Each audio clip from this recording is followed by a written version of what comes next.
Hi everyone, welcome to your practice and welcome to this tutorial on balance. So who of us doesn't want more balance in our lives, right? Most of us, in fact, are drawn to the practice of yoga because we're seeking more balance, more fluidity, more harmony, both within our bodies and of course within our minds. And what then we begin to realize is that yoga becomes this beautiful vehicle for emanating harmony throughout the entirety of our lives. And as Hatha yogis, because we use the physical practice as our biggest metaphor for all of the teachings of yoga, what the asana practice provides us with is many different opportunities to navigate this idea of balance within the practice. So today's short tutorial, I'm just going to go over a few ideas to help you maybe find a different perspective or a different approach to any balancing posture you might encounter when you are practicing. And then we will flow through together tree pose, Vrikshasana, just to have a little practice together with some of these ideas. So one of the first considerations in approaching balancing postures is simply your intention or your state of mind. And if you think about your own life, like real life, do we search for balance when things are going well, when we feel well adjusted, when our lives seem to be flowing? Typically, we're not thinking so much about balance. But when life becomes a bit destabilized, when our stability is compromised, or when things don't seem to be going in the way that we expected or hoped them to, that's when we begin to, again, sort of search for this idea of balance or search for a way to feel balanced. And so, as we are approaching our physical practice like a metaphor for life, the same state of mind can really apply. And that is, how do we find poise and grace and presence even when life becomes a little bit unstable? And most balancing practices that we are given in the asana practice, in the physical practice of yoga, of course, come with either one, a destabilized base, for example, standing on one leg, or completely changing our normal base by, for example, standing on our hands. And so as we're presented with these beautiful opportunities where we are literally choosing to destabilize our own reality to see what we can find within it, it's a really fun and joyful way to approach any balancing situation. And that is simply, can I stay graceful and present and poised even though my stability is being altered in some way? So the second major consideration when approaching balancing postures is to bring yourself home to the very foundational ideas of Hatha yoga. And one of the foundational ideas is bringing dualities of life together in some sort of fluid state. In fact, the whole essence of Hatha yoga is finding balance, is finding harmony in a fluid state. And so there are sort of two parts to this second consideration. One is that we want to, within our practice, and this goes for the entirety of the practice, but especially in balancing, we want to maintain effort and ease together. If you think about it, when you try really hard, and you can do this at home if you're watching this video, you can like make your body try really hard, every part of your body, and what happens? Usually we stop breathing and the whole body is tense. And if you try to do that when you're balancing, which is what we tend to do when we're trying hard, you're just gonna topple over kind of like a dead, stiff tree. On the other hand, if we completely let ourselves move into fluidity and we don't shore up the stability in the body, the structure in the body, if we don't consider alignment to give us some sort of structure and we just let ourselves go, it's kind of like a river flooding. There's no riverbank, and so the flow just dissipates into more or less nothingness. And so as you're approaching balancing, you want to try, yes, of course, we always want to try, but we want to try easy. And this is really one of my mottos for the approach of any physical practice in yoga is, can you try? Can you give a dedicated effort? Can you bring that tapas, right, that fire of determination and dedication in? But can you also maintain a receptivity in the body? And this is one of the gifts that breathing gives us, because if you are breathing consciously and awarely, no matter what balance you are approaching, you know that you have some sense of fluidity within whatever structure you're building. So effort and ease together when we're balancing, not trying hard, but rather trying easy, being conscientious about building a structure, and then within that scaffolding, making sure continuously that we are breathing. That's the first step that we can use to know that we still have fluidity and receptivity in the effort toward finding a balance. And in fact, what we've just done, even by keeping that consideration, is create balance at the base of whatever we are trying to do. Part B of that, if it hasn't come to you already, is this idea, in fact, of fluidity. And most of us at some point or another in our lives imagine a point of balance to be a static place. But if we really look at the situation from the perspective through our yogi sunglasses, we begin to understand that nothing exists in life without movement. In fact, the very foundation of life is movement.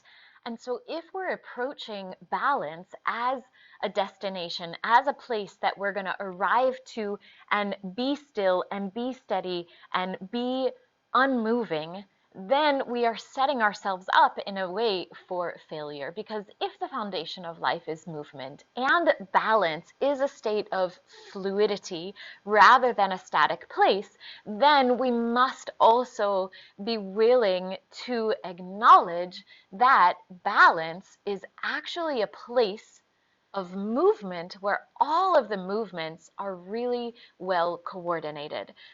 One of the best little practices that I love for this is, again, if you, for example, just stand up wherever you are right now watching the video. You don't even need space if you weren't thinking about practicing physically in this moment. And you stand up and just stand on your two legs, and then get in your body that you're going to try really hard and lift one leg up off the ground so you're balancing on one leg, and try your best to not move anything. Don't move anything. Find a place where nothing on your body is moving.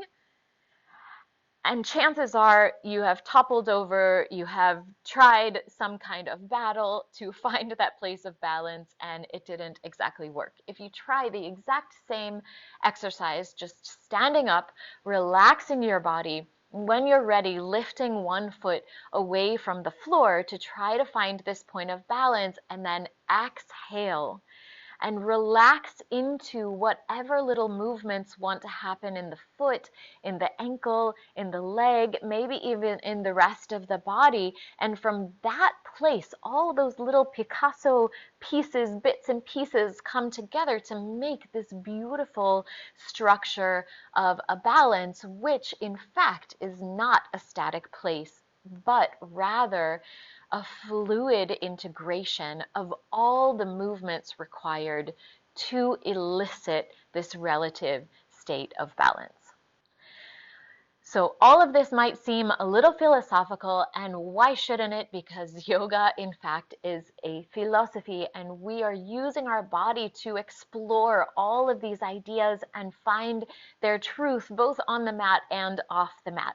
But instead of just taking my word for it, hopefully these little tips and ideas and perspectives will be helpful as you can continue to engage in your practice. But let's give it a try together. Okay, so if you have your mat rolled out, wonderful. If you don't even need it. You can even just listen to this section and watch and continue to listen along and cultivate some new ideas for your practice. Today, we are going to take just a few minutes here to build Vrikshasana or tree pose.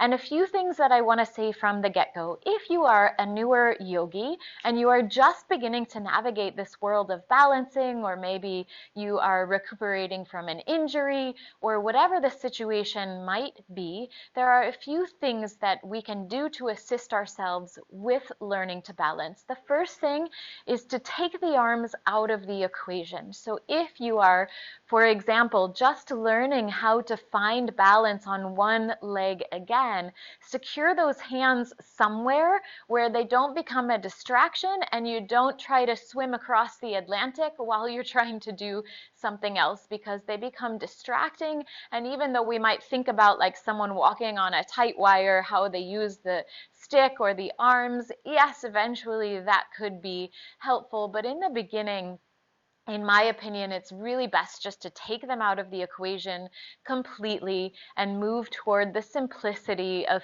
feeling how you can root down into finding a relatively steady dancing base to support whatever balance you are trying to realize in your life. And the second little assistance that we often use, depending again on the situation, but if you're practicing at home, it might be a little easier, is just to use a wall or a post or maybe even a chair to assist you in finding your balance. So a couple of things to consider if you're using that kind of assistance, a little supported assistance. And one, I recommend that you are as close to the object as you need to be to have a slight bend in your elbow, in your supporting elbow. That way you understand that you're not taking your body out of alignment to use that support. And the second thing is simply to have the lightest touch possible on that piece of support. And a nice way to do it is to start with, for example, your whole hand, and then maybe the next time you come, you're just touching 4 fingers, and then 3 and 2 and 1, and eventually you can kind of play with that support, releasing and reconnecting if need be. So let's build tree pose in just a few moments, just so that you can feel in your body a few of these ideas. So stand in Tadasana with the spine really nice and straight, the shoulders relaxed. And here I always love to lift my 10 toes and really spread them far apart and then rest them back down to the mat or the floor in a relaxed manner. And this helps me to feel all the edges of my feet so that I know where I'm rooting down from. Go ahead and place your hands on your hips. Strengthen into the right leg, which will become the base, and lift the left heel away from the mat. From here, externally rotate that left knee out to the left so that the left foot is cupping across the right ankle. Again, having the hands on the hips just relieves any responsibility of anything other than finding your base as it begins to shift toward instability. And one quick side note here, often you'll hear teachers as they're guiding you through a practice say, this is step 1, feel free to stay, and if you'd like to move on, move on. We're actually not kidding. This is a great place to stay if you're just beginning to work on this idea of balance, or maybe you've had a rough day, or maybe you're just not feeling it and the wind is blowing and the waves are coming.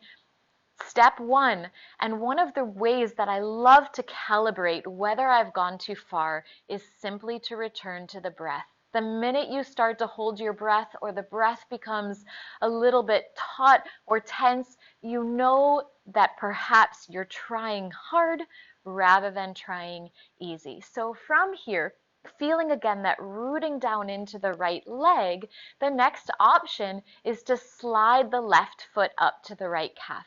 For tree pose here, we want to see, it's even windy where I am. For tree pose, we want to make sure that we avoid the knee joint, kind of a place of vulnerability and also a really important place of stability as we are shifting our stability. So the next step would just be to slide that foot up to the calf again. This could be a really nice place to stay.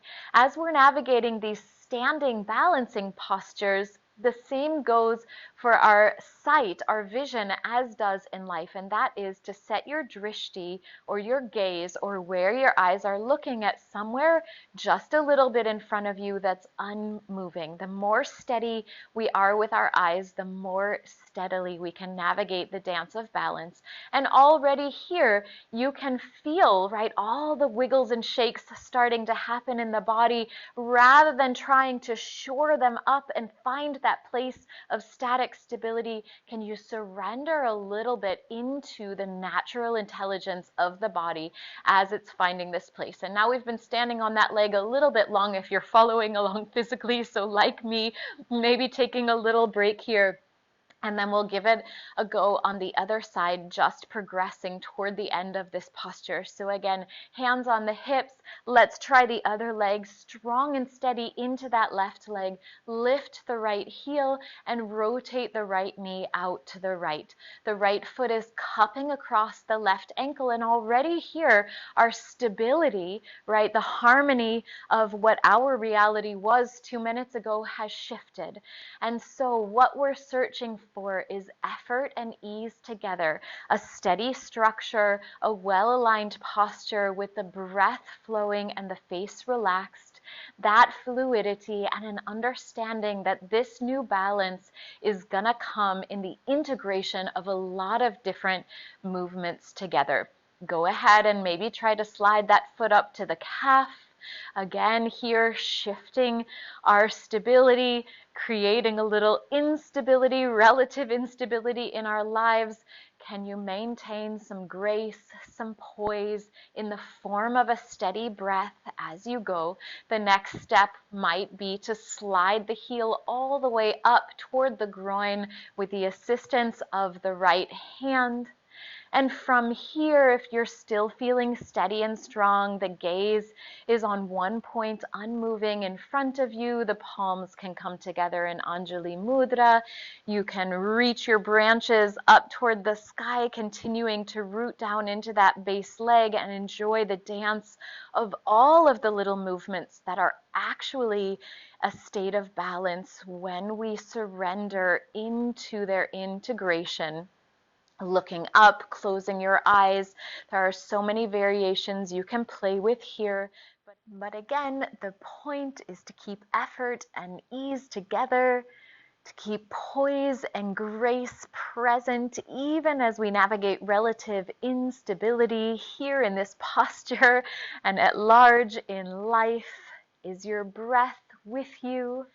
Two last considerations for this investigation of balancing here. One, when you reach the place that you're going to work during your practice, pause for at least 3 honest breaths.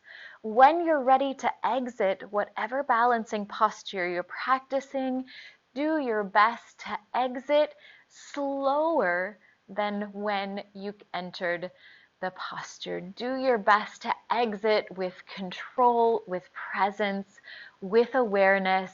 Don't make the effort and then just let it go and crumble. You are in control of your life, of your choices, and also the presence of balance and fluidity.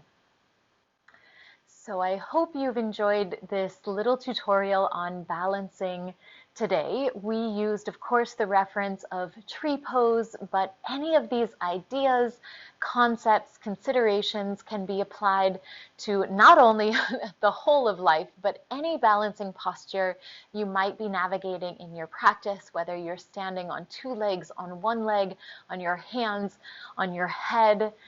These things can be brought in so that balance and fluidity are at your fingertips always.